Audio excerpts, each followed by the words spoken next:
Assalamualaikum warahmatullahi wabarakatuh. Saya Dinda Amelia Putri dengan NPM 20160023 dari Prodi PGSD 4A. Di sini saya akan menyampaikan materi kelas 4 sampai 6 SD. Yang pertama ada kelas 4, keanekaragaman suku bangsa dan budaya. Indonesia adalah negara yang memiliki beragam suku bangsa dan budaya yang terbesar dari Sabang hingga Merauke. Keragaman suku bangsa merupakan wujud nyata dari semboyan Bhinneka Tunggal Ika. Contoh keberagaman suku dan budaya di Indonesia yaitu ada rumah adat. Rumah adat ini memiliki bangunan yang khas di beberapa daerah yang masih melekat akan nilai-nilai leluhur di setiap suku dan daerah memiliki bentuk yang berbeda-beda. Kedua ada makanan tradisional. Yang kita ketahui bahwa di setiap daerah memiliki makanan tradisional yang berbeda-beda, seperti dari segi bumbu rasa, bahan-bahan yang dipakai. Contohnya yaitu kerak telur dari Jakarta, ayam betutu dari Bali, dan lain sebagainya. Yang ketiga ada alat musik dan lagu. Lagu juga termasuk dalam bentuk keanekaragaman budaya. Lagu-lagu dan alat musik biasanya digunakan pada upacara-upacara adat dan berisi tentang nilai-nilai kehidupan masyarakat. Contoh-contoh lagu tradisional yaitu ada Gundul-Gundul Pacul dari Jawa Tengah, Rasa Sayange dari Maluku, dan lain-lain. Nah, di sini juga ada contoh alat musiknya yaitu ada beduk, pelintang, angklung, suling, dan lain sebagainya. Yang keempat yaitu ada upacara adat. Upacara adat ini merupakan wujud rasa syukur masyarakat di beberapa daerah. Tradisi upacara adat ini berbeda-beda. Contoh upacara adat yaitu ngaben dan adu betis. Yang kelima ada pakaian tradisional. Biasa dipakai di acara-acara tradisional dan di beberapa suku bangsa. Nah, ada beberapa suku bangsa di Indonesia yaitu suku Jawa, Dayak, Batak, Sunda, dan Minahasa. Selanjutnya kelas 5 yaitu penduduk dan sistem pemerintahan Indonesia. Penduduk atau bisa disebut juga dengan warga negara yang tinggal di daerah-daerah tersebut. Penduduk ini penting dalam pembangunan nasional karena kualitas penduduk yang baik akan membuat suatu negara ikut menaik.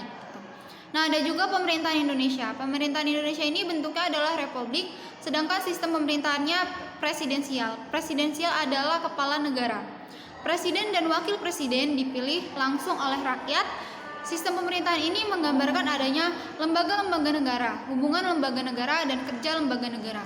Terdapat pembagian lembaga negara di Indonesia yaitu yang pertama ada eksekutif bertugas menerapkan dan melaksanakan perundang-undangan, yakni presiden dan wakil presiden. Yang kedua ada legislatif bertugas membuat undang-undang, yakni MPR, DPR, dan lainnya. Yang ketiga adalah melaksanakan perundang-undangan, yakni Mahkamah Agung dan Mahkamah Konstitusi. Selanjutnya terdapat lembaga-lembaga baru yang bersifat mandiri.